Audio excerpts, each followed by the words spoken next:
Buenas tardes, compañeros maestra. Somos el equipo número 13 conformado por Romero Higuerón Lorena, Reper Silva Ashley Milenka y Hernández Mar Rómulo. Y hoy les vamos a hablar sobre la demanda de agua potable en la Tierra. Pues, ¿qué objetivos tenemos con esta ponencia?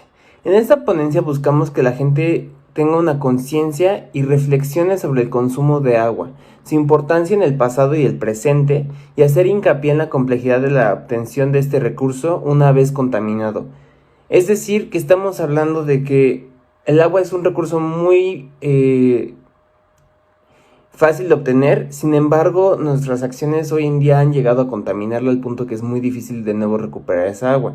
Tenemos también objetivos secundarios como es utilizar el recurso de gráficos para entender las cantidades porcentuales de agua utilizadas en la vida cotidiana, al igual que en las industrias y en los sectores de producción.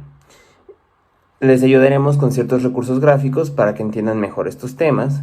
Tenemos que vamos también a intentarles hacer comprender la composición de iones de agua continental, marina y ciertos grupos de agua especiales, como el caso del Mar Muerto. Y también buscaremos que entiendan qué son los procesos por purificación naturales y los inventados por el hombre. Bueno, el primer tema, la importancia del agua en el desarrollo de las primeras civilizaciones. ¿Qué buscamos con este tema? Pues queremos hacerles entender o que sepan que el agua fue muy crucial para la creación de las primeras civilizaciones. Gracias al agua, a la irrigación, pudimos lograr la ganadería y la agricultura. Es decir, que pasamos de ser nómadas a ser sedentarios y se empezaron a formar las primeras urbes gracias a que pudimos controlar el agua. Y gracias a que controlamos el agua, controlamos la ganadería y la agricultura. Eso es muy importante porque así se empezaron a formar las primeras civilizaciones como fue la mesopotámica, la egipcia, la china y la india. Es por esto que estas civilizaciones crearon grandes canales o diques por los que podía moverse el agua y llegar a irrigar todas estas regiones importantes para la ciudad o la urbe de ese entonces. También está la leyenda de que una de las 7 maravillas del mundo antiguo fue crucial el agua para su desarrollo, y estos serían los jardines colgantes de Babilonia, donde se utilizaría una maravillosa revolución ingenieril para el tiempo, donde harían que el agua subiera de pisos y pudiera regarse por todos estos jardines, que era un edificio muy grande para entonces, ¿no? Entonces el agua fue no solo importante para la existencia de las urbes, sino también fue para los templos dedicados a deidades o estructuras estéticas del tiempo. Bueno, dejando de lado ese tema, vamos a hablar un poquito de la abundancia del agua en los seres vivos, es decir, animales, plantas y un poquito de los seres humanos. Bueno, casi todos los seres vivos están conformados entre un 70 y 80% de agua. Es decir, que toda esta agua que se encuentra dentro del organismo va a tener múltiples funciones, como podría ser para el funcionamiento correcto de los órganos, la transportación de nutrientes e incluso el desecho de estos, ¿no? Una vez ya hayan sido utilizados. Es importante mencionar que los seres vivos somos sistemas abiertos, no cerrados, es decir, que siempre estamos consumiendo agua y es importante ese consumo constante, porque una vez entra al cuerpo también va a salir. Es importante mencionar que la vida, la teoría celular, se origina en que la vida se originó en el agua, y que todos los seres unicelulares, la mayoría incluso hoy en día, viven en el agua, no en un medio acuoso, y es por esto que se supone que la vida se originó en el agua primero que en la tierra. También es importante mencionar la relación del agua con los seres unicelulares. Gracias a que tienen membranas celulares o paredes celulares, estas permiten la difusión o un caso especial de difusión que se llama ósmosis, en donde el agua pasa a través de la membrana y ayuda a los organelos de estas células a realizar sus funciones. En el caso de los animales, que somos seres más complejos que el reino monero y protista, el agua nos ayuda a la transportación de nutrientes por todo nuestro torrente sanguíneo. ayuda a remover materiales nocivos, es decir, desechos no deseables que pueden producir nuestras células debido a la respiración celular, o simplemente ayudar a la transportación de la sangre. En otros mamíferos podemos ver que tenemos glándulas sudoriparias. Casi todos los mamíferos presentamos esta característica y son muy importantes para la regulación de la temperatura. Por decir, cuando corremos, cuando hacemos ejercicio, cuando estamos en una situación de tensión, generalmente nuestra temperatura corporal sube. Y nuestro mecanismo como mamíferos, en especial los simios, es el uso de glándulas sudoriparias. Estas glándulas, su función es irrigar agua por nuestra piel, por nuestra dermis, para bajar la temperatura, y esa es la función del agua en nuestro organismo también, una de las más importantes, la regulación de la temperatura. Tiene otras funciones, claramente, como la lubricación de las articulaciones de los huesos, el fluido sinovial y el uso y el desecho de cosas que ya no queremos en nuestro cuerpo, como sería la orina o los heces fecales. También es importante mencionar que el agua que nosotros consumimos pues se va perdiendo en gran medida en todo este proceso de desechos del cuerpo, como ya mencioné, la orina y las heces fecales, pero que podemos recuperar esta agua mediante la alimentación y el consumo de agua. Se aproxima que cada ser humano en su vida va a consumir 35,000 litros de agua. Bueno, ahorita voy a hablarles un poquito más sobre la ingesta y la pérdida de agua en el organismo humano, ya no en seres vivos, sino específicamente en el ser humano. Pues el ser humano, supongamos que tenemos un ejemplar varón de 80 kilos, que es aproximadamente 75% agua. Un poquito más, un poquito menos, varía el organismo. Es decir, que muchos de sus órganos o tejidos van a tener diferentes propiedades o porcentajes de agua. Por decir, los huesos sabemos que es el tejido u órgano o estructura morfológica de nuestro cuerpo y anatómica que tiene menos agua, porcentaje de agua, y aún así es 22% agua nuestros huesos. Tenemos otros órganos o tejidos que son mucho más, que tienen mucho más porcentaje de agua, como podría ser el cerebro, que es un 80% agua, los músculos, que son un 75% agua, y los huesos que mencioné, pues un 22%. Por eso es que son muy rígidos y con el tiempo su descomposición es más lenta. Bueno, también tenemos otros ejemplos, podrían ser como la sangre, que es 76% agua, los pulmones, un 80% agua, y se supone que el tejido u órgano que es más por ciento agua es el riñón, que es un 83%. Pues bueno, vamos a proseguir a hablar del agua superficial y el agua subterránea. El agua superficial pues la podemos encontrar en los mares, en los casquetes polares, en los lagos, en los ríos. Pero aquí vamos a hablar específicamente de la que podemos consumir los seres humanos. Solo el 3% del agua que se encuentra en este planeta puede ser utilizada para la satisfacción de nuestras necesidades biológicas. Y de este 3%, solo un 30% es agua superficial. Toda la demás está congelada o está en el subterráneo. El agua superficial el agua superficial dulce se clasifica en dos tipos: aguas lónticas o aguas corrientes. Estas aguas son pues los ríos, los riachuelos, las cascadas, todos estos que tienen una velocidad constante, que se mueven y no se estancan. Y las aguas lénticas, como dice el nombre, son aguas estancadas, como lagos o estanques que no se mueven, no hay corriente de agua y entonces el agua se queda estancada, que propicia el crecimiento de nueva vida. Y el agua subterránea, el agua subterránea viene siempre de arriba, es importante, pero usa mecanismos como la filtración por la porosidad de las rocas para irse al subsuelo. Esta agua puede durar millones de años ahí, ya que no hay ningún compuesto del medio que lo vaya a alterar, y son aguas que pueden durar mucho tiempo. Para la civilización humana son muy muy importantes, porque cuando hay sequías o falta de agua superficial utilizamos las aguas subterráneas para satisfacer la necesidad, y es muy importante mencionar que hoy en día muchos de nuestros recursos subterráneos de agua están siendo contaminados. Bueno, voy a hablarles ahora un poquito sobre el concientizar sobre los usos consuntivos y no consuntivos del agua. ¿Qué es el uso consuntivo y no consuntivo? Bueno, pues son mecanismos para clasificar al agua en si se puede reutilizar esta agua una vez usada o no. Recordemos que el agua es primordial y entonces tenemos que utilizar mecanismos para poder clasificarla y utilizarla de mejor manera. Bueno, voy a empezar a hablar de los usos no consuntivos del agua. Son aquellos que pueden volverse a utilizar una vez ya dado su propósito.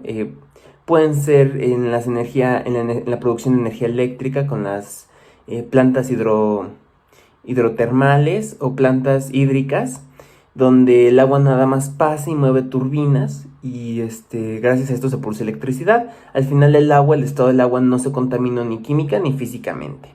Entonces el agua puede ser reutilizada para algún otro propósito. Para la transportación, los barcos, los buques cargueros, las góndolas en Venecia es un ejemplo muy, muy icónico, muy bonito. Pues la transportación mediante el agua tampoco afecta su estado físico ni químico, entonces puede ser utilizado constantemente para ser transportada. Otro ejemplo puede ser el ciclo del agua, donde podemos aprovechar, consumir agua y liberarla, y el sistema natural, la vida, se encargará de purificar las toxinas que producen los organismos con esa agua. Incluso la evaporación del ciclo del agua podría dejar los sedimentos de las toxinas de estos organismos en la tierra, utilizarlas como fertilizantes y el agua evaporarse y purificarse en ese proceso. Bueno, y los usos consuntivos son los que utilizamos, pero que una vez utilizada esa agua ya está contaminada. Pues son el uso doméstico del agua, ese es el primero. Es muy importante mencionarlo, ¿por qué? Porque muchos decimos, pero pues la regadera o la llave, el paso de agua, ¿no? Bueno, muchas veces cuando hacemos la limpieza utilizamos agentes nocivos que pueden contaminar y ser un riesgo biológico, como el cloro, ¿no? El hipoclorito de sodio, fórmula que es ClNaO, donde ese compuesto es muy riesgoso, muy dañino para la vida, y lo utilizamos para limpiar y desinfectar superficies. O también cuando utilizamos detergentes o jabones, bueno, contaminamos esa agua que ya no puede ser utilizada para el consumo y tendría que pasar a plantas de tratamiento. Otra función son el ocio. Las albercas utilizan mucha cantidad de cloro, hipoclorito de sodio de nuevo, o otros agentes clorantes que ayudan a desinfectar el agua, pero que hacen el agua inconsumible para los seres humanos. Otro ejemplo es el uso agrícola y ganadero. Obviamente sabemos que se utilizan muchos fertilizantes y compuestos químicos que son nocivos y contaminan el agua. Entonces ya no se puede utilizar, y más en el uso industrial y mineral, que es el último ejemplo. Obviamente necesitamos cantidades impresionantes de agua para sacar minerales, y en el subsuelo se puede contaminar esta agua fácilmente, ¿no? Con minerales pesados o metales pesados como puede ser el plomo. Bueno, eso es todo de mi parte y muchísimas gracias. Hola, yo les diré lo que es la huella hídrica. La huella hídrica es un indicador medioambiental que nos dice cuánto es el agua dulce que consumimos, nos dice cuánto es lo que cuesta que fabriquen un producto, etc. Para esto necesitamos tomar conciencia porque aproximadamente cada ser humano gasta 130 litros de agua diariamente en diversas actividades como bañarse, tomar simplemente agua, lavar las frutas y verduras, etcétera. Entonces, aquí tengo unos datos de los que sí requieren agua potable, cuánto es lo que gastan, los que no requieren agua potable y cuánto es lo que gastamos. Para requerir agua potable lo ocupamos para bañarnos, que es con 20%, lavabo, o sea, lavarnos las manos, 10%, beber y cocinar el 5%, lavar platos 9%. Y ahora vamos con los que no requieren agua potable. Está principalmente el baño, que es 30%, es el más alto, después lavadora, 20%, limpiar la casa, 4%, y pues aquí también entra regar las plantas con un 2%. Ahora hablaré sobre la composición de iones en el agua continental. Aquí sí es más variado porque las sales pueden ir desde muy bajas hasta valores superiores a los del mar, y pues la proporción de los iones son diferentes. Entonces los aniones y cationes más abundantes son aniones carbonato, bicarbonatos, sulfatos, cloruros. En los cationes es calcio, magnesio, potasio y sodio. Lo más normal es que abunde entre los aniones el carbonato y entre los cationes el calcio, aunque pueden existir otras proporciones. El Mar Muerto es un lago endorreico que está situado a 416 metros bajo el mar. Está entre los territorios de Israel, Palestina y Jordania. Esto lo hace tener un 15% más de oxígeno, y pues ahora les diré los datos de su composición. El detalle del contenido de sus sales es cloruro de sodio 86 gramos, cloruro de magnesio 132 gramos, cloruro de calcio 35 gramos, cloruro de potasio 11 gramos, bromuro de magnesio 9 gramos, sulfato de calcio 7 gramos y pues otras sustancias 20 gramos. Pues llegó el turno de hablar sobre la lluvia ácida. Este es un tema un poco triste porque es una realidad, pero pues expliquemos qué es y cuáles son sus efectos. Esta lluvia ácida es el resultado de la humedad del aire con los contaminantes. Se fusionan y crean esta lluvia maligna. Esto tiene efectos en todo, incluso en los ríos, lagos, mares. Puede ser que también los peces tengan alta mortalidad debido a esto, que la vegetación también sea más vulnerable a que se seque, que las construcciones que son como principalmente de piedra, de madera, tengan corrosión o un desgaste notorio, y pues esos contaminantes que tiene la lluvia ácida también nos afectan a nosotros, a la salud. Y pues así como existe un método de tratamiento que elaboran los humanos para el mantenimiento del agua, también está el método natural o método se le llama ciclo hidrológico.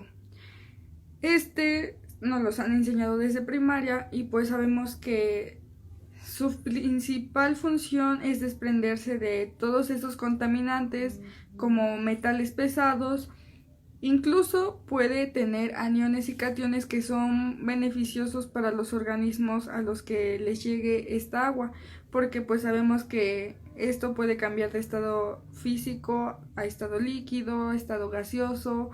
Entonces se puede condensar, puede caer como nieve, puede aparecer en los ríos, estos ríos abastecer a la población, y así es como se va haciendo un círculo, un círculo, un círculo de purificación del agua.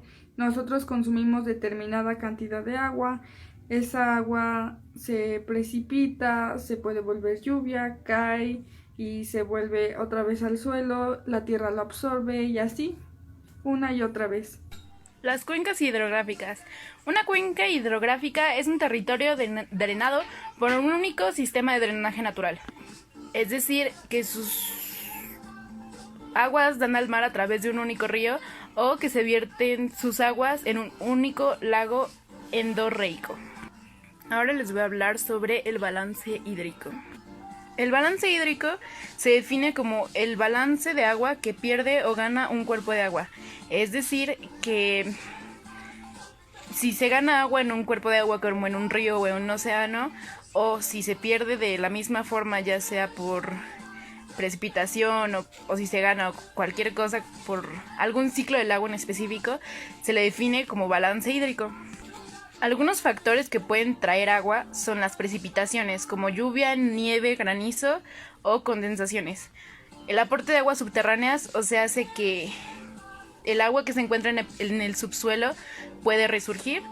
La evapotransición, evapotranspiración de bosques o áreas cultivadas o sin riesgo, es decir, que esas zonas aportan agua a la zona que se está identificando. La evaporación de superficies líquidas es aquí donde se pierde el agua, que puede ser por evaporación de lagos, estanques o pantanos, o infiltraciones profundas que van a mantos acuíferos. Las características físicas, químicas y microbiológicas del agua potable. Microbiológicas. Cuando hablamos de agua potable en la cuestión microbiológica, nos referimos a que el agua está libre de cualquier patógeno o bacteria, por lo tanto es limpia y segura pues para su consumo humano, ya que todos estos patógenos o bacterias que se encuentran originalmente en el agua que no es potable pueden causar daños a la salud. Y el agua que nosotros bebemos está libre de todo ello, por lo tanto es para consumo humano.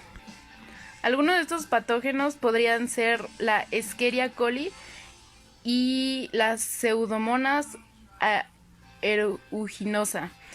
Estas deben estar fuera del agua que se está analizando para que se considere potable, o debe ser mínimo ausente en 100 mililitros.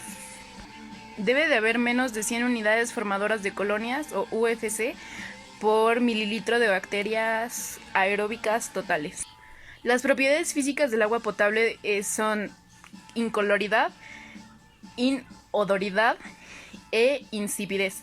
O sea que no debe de tener color, no debe de tener olor y por lo tanto debe ser un agua insípida.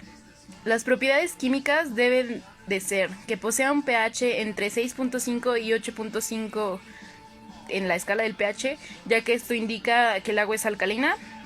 El cloro activo residual en mínimo 0.2 miligramos por litro.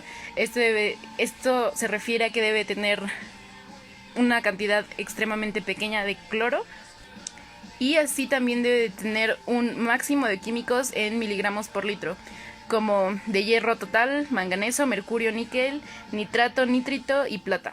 Todos deben de estar en un rango menor a 0,3 miligramos, ya que si no, el agua deja de ser potable y se considera dañina para la salud. El agua potable tampoco debe tener residuos como plaguicidas, por lo que existen límites para esos compuestos como el benceno o DDT. Por lo tanto, se han desarrollado normas para que esto sea mayormente regulado. La norma OMS y NOM-127-SSA1-1994, modificada en el 2000. Es la norma de carácter legal que busca el abastecimiento de agua para consumo de los seres humanos aquí en México y debe tener una regulación fundamental para prevenir y erradicar transmisión de enfermedades gastrointestinales y otras. Por lo tanto, establece límites permisibles en cuanto a sus características químicas y sobre lo que debe contener. Todo esto es con el fin de asegurar y preservar la calidad del agua del consumo de los mexicanos. Todas estas características se deben a que previo a esto las enfermedades gastrointestinales eran muy comunes. Entonces ahora se regula a través de normas. Esta norma engloba características microbiológicas, físicas, organolépticas, químicas y radioactivas. Ahora les voy a hablar sobre los procesos para purificar el agua usados aquí en México y en algunas partes del mundo. Ok, la filtración. Eso se refiere a que el cuerpo de agua hace que se fluya a través de un filtro que sirve para retener partículas suspendidas en el agua o muy grandes. La floculación es la aglomeración de partículas desestabilizadas en el proceso de coagulación química, y esto se elimina a través de métodos mecánicos o hidráulicos. En el proceso de coagulación se adicionan compuestos químicos al agua para alterar su estado físico y de los sólidos disueltos en ella. La decantación. La decantación es el método físico utilizado para la separación de mezclas heterogéneas, es decir, que se usa para separar un sólido de uno o dos líquidos de diferente densidad. La precipitación es cuando se somete el agua contaminada a una mezcla química donde se espera que los contaminantes, o en su mayoría, sus compuestos de esta agua que se está sometiendo, sean eliminados, en su mayoría compuestos metálicos. Es para que reaccionen con un compuesto químico y se precipiten, es decir, se solidifiquen y se pongan al fondo separándose de la mezcla. La desinfección. En este proceso se ocupan productos clorados, es decir, que eliminen bacterias a través del elemento del cloro, y estos son utilizados en su mayoría como en albercas o en una muy pequeña y reducida cantidad para el agua del consumo humano. También se utiliza la luz ultravioleta. Esto sirve para matar bacterias en su mayoría gracias al espectro que tiene. Entonces es posible llegar a exterminarlas utilizando solo este método. Este método no es muy conocido y es muy caro, por lo tanto no es tan utilizado aquí en México, pero igual existen plantas de tratamiento que lo utilizan. El siguiente tema es el tratamiento de aguas residuales, primario, secundario y terciario. En el tratamiento primario se busca reducir la materia suspendida en el agua usando la precipitación, decantación o sedimentación con o sin reactivos. Es decir, que se busca separar la mayor cantidad de partículas del agua a través de todos estos métodos. Por ejemplo, diversos tipos de oxidación química utilizada comúnmente en algunas plantas de origen industrial. En este primer tratamiento, algunos de los métodos más utilizados son la flocuación y la coagulación. En la flotación es cuando la materia suspendida tiene una densidad menor o similar a la del agua que se está tratando, por lo que no ocurre sedimentación, por lo tanto es necesario aplicar este proceso. Consiste en generar una cantidad de burbujas de aire que dirigirán todas estas partículas que no son filtradas, hacia la parte de arriba de la suspensión. De esta forma es más fácil de removerlas. Ahora la coagulación-floculación. En este proceso se agregan sustancias químicas que generan la coagulación de estas partículas y favorecen la floculación y la sedimentación.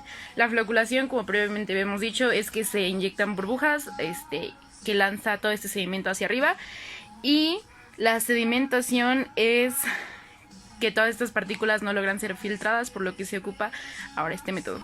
Ahora hablaremos del tratamiento secundario. Evidentemente se aplica después del tratamiento primario que acabo de explicar y se emplea de forma masiva, ya que es un tratamiento bastante costoso para eliminar por tratamientos físico-químicos. O sea, es preferible usar esto que algún tratamiento físico-químico, y consiste en la oxidación aerobia de la materia orgánica en sus diversas variantes de fangos activados, lechos, partículas, lagunas de oxidación y otros sistemas. Esto es decir que se eliminan bacterias a través de su oxidación, o sea que las bacterias no pueden vivir cuando se agregan estos tratamientos, y el tratamiento más común de este tipo sería el cloro, y el ejemplo más vano que les podría decir es cuando se agrega el cloro a las albercas. Esto hace que todas las bacterias que están suspendidas en el agua y que hacen que el agua se pudra son eliminadas, y en su mayoría oxidadas por estos agentes de fangos activados o todo lo que se le echa, en la que su mayor compuesto activo y el que mayor reacciona, en este caso es el cloro. Ahora les voy a hablar sobre el tratamiento terciario. No es un tratamiento diferente, de hecho es el conjunto de los tratamientos primarios y secundarios que acabamos de explicar. Esto solo se destina para pulir y afinar todos los resultados del agua que se está tratando. Entonces, si se emplea intensivamente, se puede lograr que el agua de nuevo sea apta para el abastecimiento de las necesidades humanas, industriales o agrícolas. Esto es decir, que al mezclar las opciones primarias y secundarias de tratamiento, y llegamos a la parte terciaria, se puede llegar a un mejor resultado si se combinan las tres, ya que actúan juntos, se utilizan técnicas de las tres, y por lo tanto se puede llegar a un mejor resultado como para abastecer de nuevo a la población, o puede ser utilizada de uso agrícola, o sea, para regar las plantas y todo eso, o para uso industrial. Y eso sería todo.